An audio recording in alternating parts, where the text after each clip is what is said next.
വൈനി സാറിന്റെ അസാധ്യമായ വരികളാണ്. മാതളങ്ങൾ തളിർ ചൂടിയില്ലേ, കതിർ പാൽമണികൾ കനവാർന്നതില്ലേ. അതായത് പ്രഭാതത്തിന്റെ ചില ദൃശ്യങ്ങളാണ്. മാതളങ്ങൾ തളിർ ചൂടിയില്ലേ, കതിർ പാൽമണികൾ എന്ന് ഉദ്ദേശിക്കുന്ന വെള്ളത്തുള്ളികൾ ഇങ്ങനെ ഇറ്റു വീഴാൻ പോകുമ്പോൾ സൂര്യപ്രകാശം അടിക്കുമ്പോൾ പാലിന്റെ നിറമാകും. അപ്പോൾ കതിർ പാൽമണികൾ കനവാർന്നതില്ലേ. ഇതേപോലെയാണ് ജയകുമാർ സാർ എഴുതിയിട്ടുള്ള സൂര്യാംശു ഓരോ വയൽപ്പൂവിലും വൈരം പതിക്കുന്നുവോ. അതിനെക്കുറിച്ച് ശരിക്കും ജയകുമാർ സാർ പറയുന്നത് എന്താണെന്ന് വെച്ചാൽ, ഒരു വയൽ മുഴുവനും വൈരം പതിച്ചതുപോലെ ആക്കിയത് ജോൺസൺ ആണ്, ഞാനല്ല എന്നാണ്. ആ പാട്ട് ഇഷ്ടമാണോ? ഇഷ്ടമാണ്. അതേപോലെ തന്നെയാണ് സായന്തനം നിഴൽ വീശിയില്ല ശ്രാവണ പൗർണമി. അതേപോലെ സാരംഗി മാറിലാണിയും എന്ന് പറയുന്ന ആ പാട്ടില്ലേ, അത് ഭയങ്കര ഈ സംഗീത പ്രേമികളുടെ ഇടയിൽ ഭയങ്കര ഡിമാൻഡുള്ളൊരു പാട്ടാണ്. ജയകുമാർ സാറിനും ഇഷ്ടമുള്ള പാട്ടുകളിൽ ഒന്നാണത്. ഇതിലേതെങ്കിലും അറിയാം ജയകുമാർ സാറിന്റെ? സൂര്യാംശു. സൂര്യാംശു. സൂര്യാംശോരോ വയൽ പൂവിലും വൈരം പതിക്കുന്നു, സീമന്ത കുങ്കുമ ശ്രീയണിഞ്ഞു ചെമ്പകം പൂക്കുന്നു. മണ്ണിന്റെ പ്രാർത്ഥനാലാവണ്യമാ വിണ്ണിന്റെ ആശംസയാ, വിണ്ണിന്റെ ആശംസയാ. അടിപൊളി. മാളൂട്ടിയിലെ ഭരതൻ സാറിന്റെ മാളൂട്ടിയിലെ മൗനത്തിൻ ഇടനാഴിയിൽ എന്ന് പറയുന്ന പാട്ടുണ്ട്. ഭയങ്കര രസമാണ്. അതിൽ തന്നെ സ്വർഗങ്ങൾ സ്വപ്നം കാണും മണ്ണിൻ മടിയിൽ വിടരുന്നേതോ, അതറിയോ? സ്വർഗങ്ങൾ സ്വപ്നം കാണും മണ്ണിൻ മടിയിൽ വിടരുന്നേതോ ഋതുഭാവങ്ങൾ, നിറമേഴിൻ തുമ്പത്ത് സ്വരമേളത്തിരയാട്ടം, മാരിക്കാർ മുഖം മാറിൽ ചാർത്തിയിടും മാനം പൂമാനം. ഈ പാട്ടിനെ കുറിച്ച് ജോൺസൺ മാഷ് ഒരിക്കൽ പറഞ്ഞിട്ടുണ്ട് ഇങ്ങനെ, സാധാരണഗതിയിലൊക്കെ നമ്മൾ വിണ്ണിനെ സ്വപ്നം കാണുന്ന സമയത്ത് ഇത് മണ്ണിനെയാണ് സ്വപ്നം കണ്ടത്. തിരിച്ചാണ് സാധാരണഗതിയിൽ എഴുതാറുള്ളത്. നമ്മളിവിടെ നിന്നിട്ട് സ്വർഗത്തെ സ്വപ്നം കാണും, പക്ഷെ ഇതിനകത്ത് നേരെ തിരിച്ചാണ് എഴുതിയിരിക്കുന്നത്, മണ്ണിനെയാണ് സ്വപ്നം കണ്ടത്. അതുകൊണ്ട് ഇത് ഭയങ്കര പ്രത്യേകതയുള്ള പാട്ടാണെന്ന് പറഞ്ഞിട്ട് ഒരിക്കൽ പറഞ്ഞിട്ടുണ്ട്. ഏതൊക്കെയാ ഈ മ്യൂസിക് അല്ലാതെ ഇൻട്രസ്റ്റ് ആയിട്ടുള്ള ഏരിയാസ് ഏതൊക്കെയാ മാഷിന്റെ? പാട്ട് പാടാൻ ഇഷ്ടമാണ്. കുക്കിംഗ് ഒക്കെ ചെയ്യുവോ? അടുക്കളയിലൊന്നും വന്നിട്ടില്ല. മൈക്രോവേവിൽ വെച്ചിട്ട് ചായ ഉണ്ടാക്കി കുടിക്കും, അത്രേ ഉള്ളൂ. വേറെ ഒന്നും അറിയാനും പാടില്ല, ഒന്നും ചെയ്യില്ല. അമ്മ തന്നെയാണോ എല്ലാ കാര്യങ്ങളും ഇപ്പൊ ഷർട്ട് അയൺ ചെയ്യുക അങ്ങനെയൊക്കെയുള്ള കാര്യങ്ങളൊക്കെ ചെയ്തു കൊടുത്തിരുന്നത്? അല്ലെങ്കിൽ പുറത്ത് ചെയ്യിപ്പിക്കും, അല്ലെങ്കിൽ അയൽക്കാരെ വന്നില്ലെങ്കിൽ ഞാൻ തന്നെ ചെയ്യും. അപ്പൊ വീടൊക്കെ എങ്ങനെ സൂക്ഷിക്കണമെന്നാണ് മാഷിന്റെ ഒരു കോൺസെപ്റ്റ്? അതൊക്കെ ഭയങ്കര ഇതായിരുന്നു. എന്തെങ്കിലും ഒരു പേപ്പർ വേഷം താഴെ വിടാൻ എന്തെങ്കിലും പറഞ്ഞ് വഴക്ക് പറയും. അപ്പൊ അങ്ങനെയൊക്കെ ഇഷ്ടമേ അല്ലായിരുന്നു. എല്ലാം എടുത്ത് നീറ്റാക്കി വെക്കണം. അങ്ങനെ ഇന്റർവ്യൂവിനൊക്കെ ആരെങ്കിലും വന്നാലും അവരോട് പറയും, പോകുമ്പോ ഇതെല്ലാം ഇരുന്നേറ്റ പോലെ വെച്ചിട്ട് പോകണം കേട്ടാന്ന് പറയും. അതുപോലെ അത്രക്ക് ഇതായിട്ട് സ്ട്രിക്റ്റ് ആയിട്ട് പറയുന്ന ആളായിരുന്നു. ഈ കുട്ടികളൊക്കെ എന്ത് കാര്യത്തിലായിരുന്നു ദേഷ്യപ്പെട്ടിരുന്നത്? ഇപ്പൊ പഠിക്കുന്ന കാര്യത്തിലൊക്കെ എന്തായിരുന്നു അഭിപ്രായമൊക്കെ? അങ്ങനെ ഭയങ്കര നിർബന്ധമൊന്നും ഉണ്ടായിരുന്നില്ല. അവർക്ക് എന്താണ് ഇഷ്ടം, പഠിക്കാൻ എന്താവണം എപ്പോഴും പറയുമായിരുന്നു. മ്യൂസിക് അത് ഇതൊന്നും പറഞ്ഞിട്ട് പഠിത്തം വിട്ടിട്ട് ഇതിലേക്ക് ചാടരുത്, പഠിച്ച് നീ എന്തെങ്കിലും എന്താണെന്ന് വെച്ചാൽ അത് നിന്റെ സ്വന്തമാക്കിയിട്ട് നീ ഇതിലേക്ക് വന്നാൽ മതി എന്ന് പറയുമായിരുന്നു മോളോട്. മോൻ കുറച്ച് ഇൻട്രോവേർട്ടഡ് ആയിരുന്നു. അത് കാരണം അവന് അങ്ങനെയുള്ള പാട്ടിലും ഇതിലൊക്കെ ഒന്നും പാടാനൊക്കെ പറ്റുമായിരുന്നു. പാട്ടൊക്കെ കേൾക്കുമ്പോൾ പറയും, ഓ അത് പോയല്ലോ, അങ്ങനെയൊക്കെ എന്തെങ്കിലുമൊക്കെ ഇത് പറയായിരുന്നു, ക്രിട്ടിസൈസ് ചെയ്യായിരുന്നു പാട്ട് കേൾക്കുമ്പോൾ. ആണെങ്കിലും ബൈക്ക് റൈസ് ആയിരുന്നു ഇഷ്ടം മോന്. ആർട്ടിസ്റ്റുകളൊക്കെ ഇവിടെ വരുമ്പോഴൊക്കെ അമ്മ എങ്ങനെയായിരുന്നു അവരോടൊക്കെ വർത്താനം പറഞ്ഞിരുന്നത്? ഇപ്പം മമ്മൂക്കയെ അറിഞ്ഞൂടായിരുന്നു എന്ന് പറഞ്ഞല്ലോ, അതിന് ശേഷമൊക്കെ കാര്യങ്ങളൊക്കെ മനസ്സിലാക്കി വീട്ടിലേക്കൊന്നും വരാറില്ലായിരുന്നു. എല്ലാം സ്റ്റുഡിയോയിലൊക്കെ പുറത്ത് വെച്ച് കാണുന്നതേ ഉണ്ടായിരുന്നു. അപ്പൊ പിന്നെ ഞാൻ വർത്താനം പറയേണ്ട കാര്യമില്ലല്ലോ. അല്ല, അമ്മ പൊതുവിൽ അവരെ എങ്ങനെയാണ് കണ്ടിരുന്നത്? അവരോടൊക്കെ ഇടപെടുകാൻ ഇഷ്ടമായിരുന്നോ? എന്തായിരുന്നു? കാണാൻ എനിക്ക് ഇഷ്ടമാണ്. നമ്മൾ സിനിമയിൽ കാണുന്ന ആൾക്കാരെ നേരിൽ കാണുമ്പോ ഇഷ്ടമുണ്ടാവില്ല, അതുപോലെ ഒരു ഇഷ്ടം. അങ്ങനെ എന്തെങ്കിലുമൊക്കെ പറഞ്ഞിട്ടുണ്ടോ? ഇന്ന ആളിനെ കാണാൻ ആഗ്രഹം ഉണ്ടെന്നൊക്കെ മാഷിനോട് പറഞ്ഞിട്ടുണ്ടോ? ദാസേട്ടന്റെ പാട്ട് ഞാൻ എപ്പോഴും പറയുമായിരുന്നു. ദാസേട്ടന്റെ ശബ്ദം അങ്ങനെയൊക്കെ പറഞ്ഞിട്ട് ഇങ്ങനെ ഇരുന്ന് പറയുമായിരുന്നു. ദാസേട്ടന്റെ ഭയങ്കര പാട്ടുകളൊക്കെ എനിക്ക് ഭയങ്കര പാടണ കേൾക്കാൻ ഭയങ്കര ഇഷ്ടമായിരുന്നു. വോയിസിന്റെ വ്യത്യാസങ്ങളെ കുറിച്ച് പഠിച്ച ഒരു ഡോക്ടർ റിസർച്ച് ചെയ്യുന്നൊരു കക്ഷിയാണ് ഈ വോയിസിന്റെ മാറ്റങ്ങളെ കുറിച്ചൊക്കെ. പുള്ളി പറഞ്ഞത് മെല്ലെ മെല്ലെ പാടിയത് ദാസറിന്റെ ഏറ്റവും നല്ല കാലഘട്ടങ്ങളിൽ, എന്ന് വെച്ചാൽ ഏറ്റവും നല്ല വോയിസ് വന്ന കാലഘട്ടങ്ങളിലാണ് മെല്ലെ മെല്ലെ പാടിയിട്ടുണ്ടെന്ന് ഒരു അഭിപ്രായം പറഞ്ഞിട്ടുണ്ട്.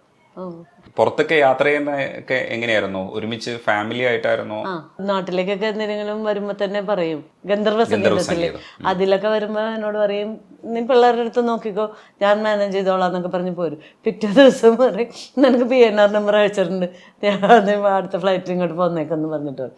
എനിക്ക് നിൽക്കാൻ പറ്റില്ല, നീ വന്നോ വേഗം എന്ന് പറയും. അതിന് പോകുമ്പോഴേ പിള്ളേർ പറയും അമ്മയുടെ പെട്ടി പാക്ക് ചെയ്തോട്ടാ, നാളെ അമ്മക്ക് പോകേണ്ടി വരും. അത് അങ്ങനെ ഒരു ശീലമായി പോയി. എല്ലായിടത്തും പോകുമ്പോൾ കൊണ്ടുപോകുമായിരുന്നല്ലോ. അവസാനം പോയപ്പോൾ മാത്രം എന്നെ ഇട്ടിട്ട് പോയത്. ഐഡിയ സ്റ്റാർ സിംഗറിൽ ചേട്ടൻ ജഡ്ജായിട്ട് വരാനായിട്ട് വിളിച്ചിട്ട് അതിന് വരാനായിട്ട് നിൽക്കണമായിരുന്നു. അപ്പോൾ ഇങ്ങനെ ലാസ്റ്റ് മുടി അപ്പം എപ്പോഴും എന്നോട് പറയും നീ ഒന്ന് ട്രിം ചെയ്ത് തന്നാൽ മതി എന്ന് പറഞ്ഞിട്ട് എനിക്ക് പറ്റണ പോലെയൊക്കെ ഞാൻ ട്രിം ചെയ്ത് കൊടുക്കും. ഇവിടേക്ക് മുടി ഇല്ലല്ലോ, അത് കാരണം അപ്പം ചേട്ടൻ പറയും അവിടെ ഒന്നും പോകണ്ട, നീ ഒന്ന് ട്രിം ചെയ്ത് തന്നോ നീളം കൂടി, അതൊക്കെ അങ്ങനെയൊക്കെ പറഞ്ഞിട്ട് ചെയ്യുമായിരുന്നു. എന്നിട്ട് പിന്നെ ലാസ്റ്റത്തെ ദിവസം ഞാൻ പറഞ്ഞു അവിടെ ഇപ്പം ഇതിൻ്റെ വല്ല ഇൻ്റർവ്യൂ ഒക്കെ ഉണ്ടാവുമല്ലോ, അപ്പം ഓണത്തിൻ്റെ സമയമായിരുന്നു. അപ്പം ആ സമയത്ത് അപ്പം ഞാൻ പറഞ്ഞു, അപ്പം അവരിങ്ങനെ ഇൻ്റർവ്യൂ ഉണ്ടെന്നും പറഞ്ഞിട്ടുണ്ടായിരുന്നു. ഞാൻ പറഞ്ഞു മര്യാദയ്ക്ക് അവിടെ പോയി ബ്യൂട്ടി പാർലറിൽ പോയി കട്ട് ചെയ്തിട്ട് വന്നു, ഞാൻ വരും അന്നാ നിയമാന്ന് പറഞ്ഞിട്ട് എന്നെയും കൂട്ടിക്കൊണ്ട് പോയത്.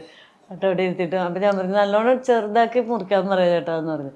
അപ്പം അവിടെ ഇരുന്നിട്ട് അയാളോട് പറയുമ്പോൾ ചെറുതാക്കി മുറിച്ചാൽ ഇവിടേക്ക് ഇങ്ങനെ മുടിയില്ലാത്തതുകൊണ്ട് ഇതാവും എന്ന് പറഞ്ഞു. അപ്പം കേട്ടോ നീ പറഞ്ഞത്, അങ്ങനെ ചെയ്യാൻ പറ്റൂല എന്നാ പറഞ്ഞത്. അവിടെ ഇരുന്നിട്ട് പറയുന്നു. ഇടയ്ക്ക് റെയിൽവേ സ്റ്റേഷനിൽ തിരുവനന്തപുരത്തു നിന്നോ മറ്റോ വരുന്ന സമയത്ത് ഒരു അപകടം പറ്റി. അതെ അതെ, തിരുവല്ല വെച്ചിട്ടാണ്. തിരുവല്ലയിലെത്തിയപ്പോഴാണ് ചേട്ടൻ ഡോറിന്റെ അരിയിലാണ് നിന്ന് വെച്ചത്.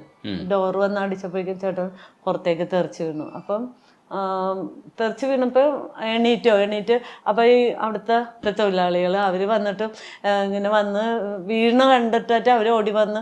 അപ്പോൾ ചേട്ടൻ എണീറ്റിട്ട് പറഞ്ഞു ഇതെവിടെയാണ് സ്ഥലമെന്ന് ചോദിച്ചു. അപ്പോൾ പറഞ്ഞു തിരുവല്ല എന്ന് പറഞ്ഞു. അപ്പോൾ തിരുവല്ലയിൽ എൻ്റെ പ്രൊഡ്യൂസർ ബാബു ഉണ്ട്, തിരുവല്ല ബാബു എന്ന് പറഞ്ഞിട്ടൊരു പ്രൊഡ്യൂസർ ഉണ്ടല്ലോ.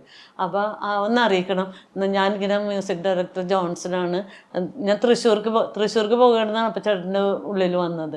ചേട്ടൻ ചെന്നൈയിലേക്ക് വന്നുകൊണ്ടിരിക്കണായിരുന്നു, ഇവിടെ പടം കാണാൻ വന്നിട്ട് വേണ്ടത്. അപ്പം അത് കഴിഞ്ഞ് അങ്ങനെ പറഞ്ഞ അപ്പം തന്നെ ബോധം കെട്ടുപോയി.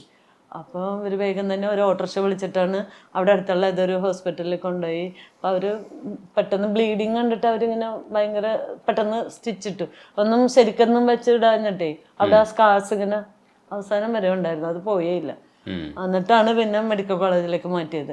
ലൈഫ് സ്റ്റൈലൊക്കെ എങ്ങനെയായിരുന്നു? എന്തൊക്കെയായിരുന്നു ഈ ഫുഡിങ് സ്റ്റൈലും? അങ്ങനെയൊന്നുമില്ല, സിമ്പിൾ ആയിരുന്നു എല്ലാ കാര്യത്തിലും. എന്ത് കൊടുത്താലും കഴിക്കും അങ്ങനെയൊക്കെ. അതെ, പിന്നെ വെജൊക്കെ അത്ര ഇഷ്ടമല്ല എന്നേ നോൺ വെജൊക്കെ എന്തെങ്കിലും മതി. മീനോ അങ്ങനെ എന്തെങ്കിലും ഒക്കെ ആണോ? അതെ, മീൻ ഇറച്ചി എന്തെങ്കിലും ഒക്കെ മതി. അതിന്റെ ടേസ്റ്റിനെ സംബന്ധിച്ചൊക്കെ ഉള്ള ഒന്നുമില്ല, എന്തെങ്കിലും ഉണ്ടാക്കി കൊടുത്താൽ മതി. അതെ, കഴിച്ചോളും.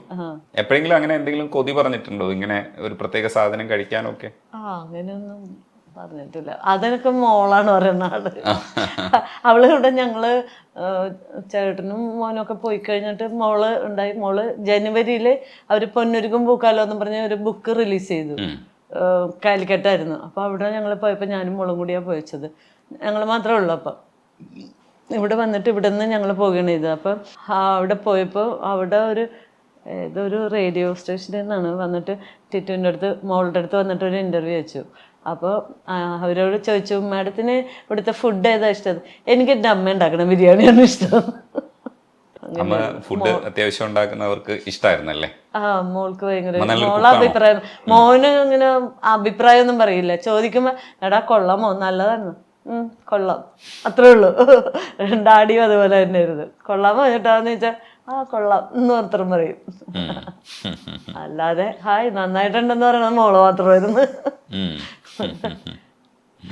ഈ മ്യൂസിക് ഇൻസ്ട്രുമെന്റ്സ് എല്ലാം വായിക്കുമായിരുന്ന ഒരാളായതുകൊണ്ട് തന്നെ അത്യാവശ്യം ദേവരാജൻ മാസ്റ്റർ അവിടെ ശമ്പളമൊക്കെ അത്യാവശ്യം കിട്ടുമായിരുന്നു. ഞാൻ പറഞ്ഞു കേട്ടത് 150 രൂപ ജോൺസൺ മാഷ് വാങ്ങിക്കുന്ന സമയത്ത് ഇളയരാജ സാറ് 80 രൂപ വാങ്ങിച്ചൊരു സമയമുണ്ടെന്ന് പറഞ്ഞു. ദേവരാജൻ മാസ്റ്ററുടെ അവിടെ ഇത്തരത്തിലുള്ള ഒരുപാട് പേര് വന്ന് പിൽക്കാലഘട്ടത്തിൽ ലെജൻഡ്സ് ആവുകയൊക്കെ ചെയ്തിട്ടുണ്ട്. അപ്പൊ കമലഹാസൻ വന്നിട്ടുണ്ടെന്ന് പറഞ്ഞു ഒരു പ്രാവശ്യം. അപ്പൊ എനിക്ക് കമലഹാസനെ ഭയങ്കര ഇഷ്ടമാണ്. ഒരു പ്രാവശ്യം ഏതൊരു മലയാളം പടത്തില് കമലഹാസൻ പാടിയിട്ടില്ലേ, അപ്പൊ അത് പാട്ട് മാഷ് പഠിപ്പിക്കാൻ വിട്ടത് ചേട്ടനെയാണെന്ന്. അവിടെ മാഷിന്റെ വീട്ടിൽ വന്നപ്പോ ജോൺസൺ പറഞ്ഞു കൊടുക്കുന്നു പറഞ്ഞു വിട്ടത് ചേട്ടനായിരുന്നു എന്ന് പറയും. അതല്ലാണ്ട് ചേട്ടന് ആദ്യത്തെ അവാർഡ് കിട്ടിയപ്പോഴൊക്കെ സ്റ്റേറ്റ് അവാർഡ് എന്തോ കിട്ടിയപ്പോൾ കമലഹാസൻ ഒരു ബൊക്കെയൊക്കെ കൊടുത്തു വിട്ടു.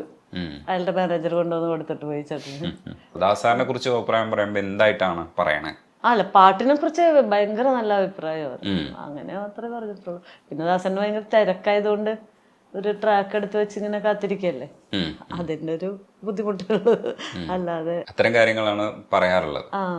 പിന്നെ പാട്ട് പഠിക്കുമ്പോൾ എന്തായാലും ചെറിയ ചെറിയ വ്യത്യാസങ്ങളും കാര്യങ്ങളും ഒക്കെ ഉണ്ടാവുമല്ലോ ഈ പറഞ്ഞു കൊടുക്കുമ്പോഴും ഒക്കെ. അപ്പൊ അതിനൊക്കെ പറ്റിയിട്ടുള്ള അഭിപ്രായങ്ങളൊക്കെ പറഞ്ഞു. ചേട്ടന്റെ എപ്പോഴും ചേട്ടൻ പറഞ്ഞു കൊടുക്കണ പോലെ തന്നെ പാടണതാണ് ഇഷ്ടം. ഇവരൊക്കെ പറഞ്ഞു കേട്ടിട്ടുള്ളത്, ഇവരൊക്കെ പറഞ്ഞു കേട്ടിട്ടുള്ളത്. ദാസേട്ടൊന്നും പറഞ്ഞു കേട്ടിട്ടല്ലോ കേട്ടോ. ഞാൻ പറഞ്ഞ പോലെ പാടിയാ മതി എന്ന് പറയുമെന്ന് പറഞ്ഞു. ഇടയ്ക്ക് വ്യത്യസ്തമായിട്ടുള്ളൊരു പാട്ട് സ്വർണ്ണലത പാടിയിട്ടുള്ള ചൈനീസ് മ്യൂസിക് പോലെ ഇല്ലിക്കാടും അഞ്ചരക്കൂട്ടം ദിലീപിന്റെ. അതെ അതെ, അതിനകത്ത് ഒരു പാട്ടുണ്ട്, ചൈനക്കാരി പോലെ നിൽക്കുന്ന വേഷമിട്ട ആൾക്കാർ പാടുമ്പോ ആ പാട്ട് അറിയോ? ഇങ്ങനെ ഇല്ലിക്കാടും, ഈ കാടും എന്ന് പറയുന്ന സ്ഥലത്ത് ഈ പാട്ട് ഭയങ്കര രസമാണ്. എന്താ വെച്ചാൽ അതിനകത്തൊരു വിറയലുണ്ട്. വിറയൽ നമുക്ക് ഇമിറ്റേറ്റ് ചെയ്യാൻ പറ്റില്ല, പക്ഷെ ഭയങ്കര രസം. അത് ഒരു വേറിട്ട പാട്ടാണ്. മധുചന്ദ്രികേ നീ മറയുന്നുവോ, ആദ്യാനുരാഗം തുളുമ്പും രാത്രിയിൽ,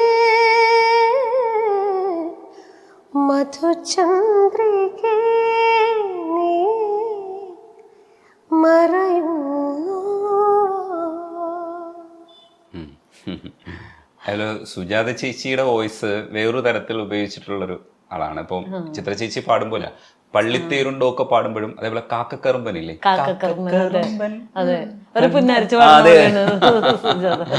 അങ്ങനെ ഉപയോഗിച്ചിട്ടുണ്ട് ചേച്ചിയുടെ വോയിസ്. കാക്കക്കറുമ്പൻ എന്ന മോള് കാക്കക്കറുമ്പൻ കണ്ടാൽ കുറുമ്പൻ, കാർവർണ്ണൻ നീലക്കാർവർണ്ണൻ, കാലിയെ മേച്ചു നടക്കുമ്പോൾ കാലുച്ചയില്ലാതെ വന്നപ്പോൾ, പാവമി ഗോപിക പെണ്ണിൻ മനസ്സിലെ തൂവെണ്ണ കിണ്ണം കാണാതായി, ആരാനും എങ്ങാനും കണ്ടാലും കണ്ണൻ നീ കാട്ടും മായാജാലം. സുജാത ചേച്ചിയും ചിത്ര ചേച്ചിയും കൂടെ ഒരുമിച്ച് പാടിയതാണ് വൈഡൂര്യ കമ്മലണിഞ്ഞ്.